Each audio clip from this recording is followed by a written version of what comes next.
श्री शिवाय नमस्तुभ्याम। हर हर महादेव। कैसे हैं आप सब। देखिए आज का ये वीडियो बहुत ही खास होने वाला है। नवरात्रि के पावन दिन चल रहे हैं, नवरात्रि की पावन रात्रि चल रही है और इसी दिन आपको बहुत ही अच्छे उपाय करना है। देखिए कल पंचमी तिथि है, फिर छठ आ जाएगी, फिर सप्तमी तिथि आ जाएगी, फिर अष्टमी तिथि आ जाएगी, फिर नवमी तिथि आ जाएगी। ये जो उपाय है आप किसी भी दिन कर सकते हैं, यानी कि ये जो दिन बचे हैं अष्टमी सप्तमी नवमी, कभी भी आप ये उपाय कर सकते हैं। ध्यान रखें, यदि आप सप्तमी पूजते हैं तो आप सप्तमी पर भी ये उपाय कर सकते हैं, अष्टमी पूज रहे हैं तो अष्टमी पर भी ये उपाय कर सकते हैं, नवमी अगर आपके घर में पूजा आती है तो नवमी पर भी कर सकते हैं, नहीं तो आप पंचमी कल भी कर सकते हैं, या तो आप परसों सोमवार के दिन छठ पर भी आप ये उपाय कर सकते हैं। बहुत ही आसान सा उपाय है, मात्र एक चुटकी हल्दी से और एक दीपक से आपको ये उपाय करना है। आपके घर की कुल देवी भी प्रसन्न होती है और आपका भाग्य भी चमक जाता है। पूज्य गुरुदेव की ही कथा सुन करके समझ करके समझाने का पूरा प्रयास करूंगा कि किस प्रकार से आपको ये सुंदर सा उपाय करना है।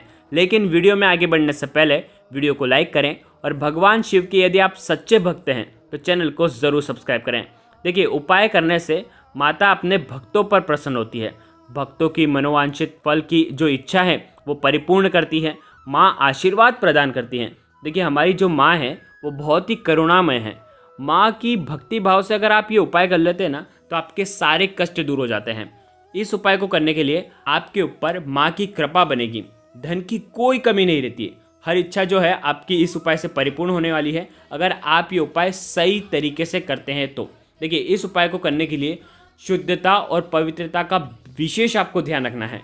ये उपाय आप सुबह या शाम को जब आपकी इच्छा हो, रात्रि में करना हो तो रात्रि में कर सकते हैं। लेकिन अगर आप ये उपाय रात्रि में करते हैं तो सबसे ज़्यादा शक्तिशाली होता है, क्योंकि देवी की जो शक्ति है वो रात्रि में ही सबसे ज़्यादा सक्रिय होती है, ऊर्जावान होती है। उन्हें खींचने का हम प्रयास करते हैं, तो वो रात्रि में अगर आप ये उपाय करेंगे तो सर्वोत्तम होता है। ध्यान रखना, इस उपाय को करने के लिए पवित्रता का सबसे ज़्यादा ध्यान रखना पड़ेगा। क्या करना है आपको, आप इस उपाय को करने से पहले अगर आप सुबह स्नान कर लिया है अपने तो बहुत ही अच्छी बात है, शाम को आप हाथ मुँह धो करके ये उपाय कर सकते हैं। लेकिन अगर शाम को भी आप स्नान करने के बाद ये उपाय करते हैं तो सर्वोत्तम होता है। स्नान कर रहे हैं तो स्नान वाले पानी में एक चुटकी हल्दी डाल करके स्नान करें, शुद्ध और पवित्र स्नान माना जाता है हल्दी डाल करके अगर आप स्नान करते हैं तो, ठीक है। उसके बाद हो सके तो लाल रंग के कपड़े या तो पीले रंग के कपड़े आपको पहनना है। देखिए ये जो उपाय है आपको आपके घर के मंदिर में करना है। यदि आपने घट स्थापना करी है तो वहाँ पर आप ये उपाय कर सकते हैं। यदि आपके घर पर घट स्थापना नहीं होती है तो आप आपके घर के ईशान कोण में या तो आपके घर में जहाँ कहीं भी मंदिर है वहाँ पर एक पाट बिछाना है, उसके ऊपर आपको लाल कपड़ा बिछाना है और उन्हीं के ऊपर आपको एक माता की फ़ोटो रखनी है। वैष्णो देवी माता की फ़ोटो रख सकते हैं, दुर्गा माता की फ़ोटो रख सकते हैं, या आपके घर की कुल देवी है उनका फ़ोटो रख सकते हैं। देखिए अब आपको बिल्कुल ध्यान से समझना है। देखिए अब आपको एक थाली लेना है, तासक लेना है, ठीक है। थाली के साथ में आपको लेना है एक चुटकी हल्दी, 108 चावल के दाने, एक दीपक आप माटी का भी ले सकते हैं या तो आटे का बनाना चाहें तो आटे का बिना नमक का आटा मढ़ करके भी उसका दीपक आप तैयार कर सकते हैं, ठीक है। साथ में आप अगर आपके यहाँ पर केसर है तो आप केसर भी ले सकते हैं, नहीं तो आप एक चुटकी हल्दी तो ले ही रहे हैं। अब आपको क्या करना है, हल्दी के अंदर थोड़ा सा जल मिलाना है और जो आपने थाली रखी है ना, थाली के ऊपर आपको हल्दी से स्वास्तिक का निर्माण करना है। सीधे हाथ की चीठी उंगली के पास वाली जो उंगली है जिसे अनामिका उंगली कहते हैं, अनामिका उंगली से आपको स्वास्तिक का निर्माण करना है। स्वास्तिक का निर्माण करते समय ध्यान रखना स्वास्तिक खंडित नहीं होना चाहिए, यानी कि स्वास्तिक की लाइन एक तो सीधी होनी चाहिए और दूसरी बात स्वास्तिक आप जब बनाएंगे तो वो क्रॉस में नहीं होना चाहिए, यानी कि प्लस का साइन उसके अंदर नहीं आना चाहिए। देखो वीडियो के अंदर बताने का प्रयास कर रहे हैं, इस प्रकार से आपको स्वास्तिक बनाना है। पहली ये ऊपर वाली लाइन, फिर दूसरी, फिर तीसरी, फिर चौथी, फिर इधर से पहली, दूसरी, तीसरी और चौथी, इस प्रकार से आपको ये लाइनें खींचनी है और उसके बाद बीच में आपको 4 बिंदी लगानी है। अब इस स्वास्तिक के ऊपर आपको चावल रखना है, ठीक है। चावल रखते समय आपको बोलना है इदम अक्षतम ओम कुलदेवे नमः, इदम अक्षतम ओम कुलदेवे नमः। यदि आपको कुलदेवी का नाम मालूम है तो आप उनका नाम भी जप सकते हैं। 108 चावल के दाने आपको रखना है। अब आप जो दीपक लेकर के आए हैं, बहुत ध्यान से समझना, जो दीपक लेकर के आए हैं दीपक आपको लंबी बाती का ही लगाना है और इस दीपक के अंदर आपको एक चुटकी हल्दी डाल देना है, ठीक है। इस दीपक को आपको प्रज्वलित करना है।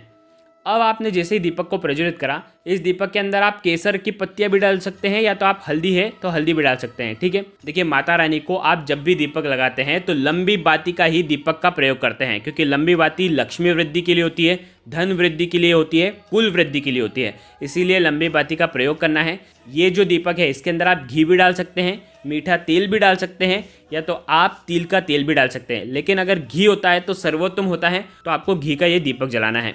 इसके अंदर 1 चुटकी हल्दी डाल देना है और अब आपको आपके घर की कुल देवी का मंत्र का जाप करना है। ओम कुल देवे नमः, इस मंत्र का आपको 108 बार जाप करना है, या तो आप 11 बार जाप कर सकते हैं। ठीक है, अब आपको क्या करना है, बहुत ध्यान से समझना। अब आपको बगलामुखी माता का मंत्र का जाप करना है।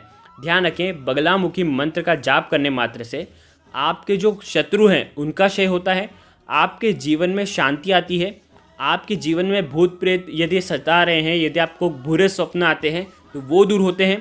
देखिए, बगलामुखी की आराधना करने से पहले आपको सीधे हाथ में आपको एक साबुत फूल वाली लौंग रख लेना है। ठीक है, अब आपको देखो, बगलामुखी की आराधना करने से रोग दूर होंगे, दोष दूर होंगे, शोक दूर होंगे, ताप पाप भूत बाधा, प्रेत बाधा, शत्रु बाधा, इस प्रकार की बाधाएं भी दूर होती हैं।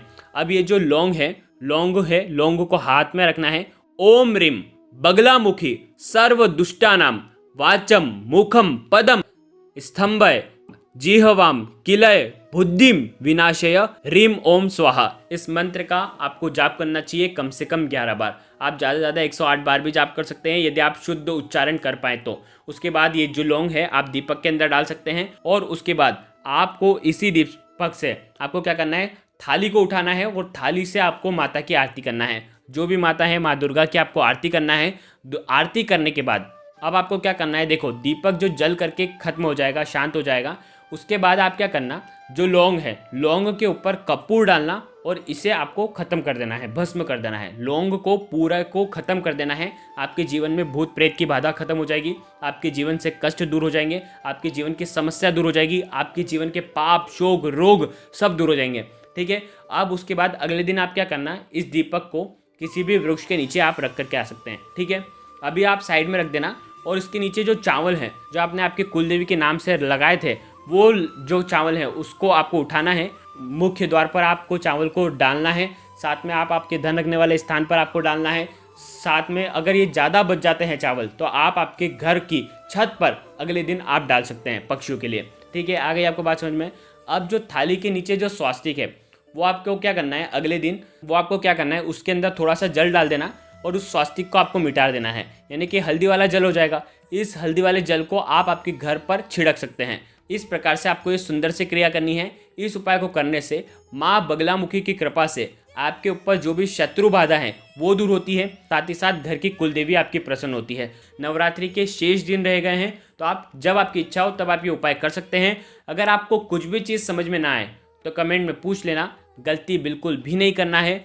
श्री शिवाय नमस्तुभ्यम, हर हर महादेव।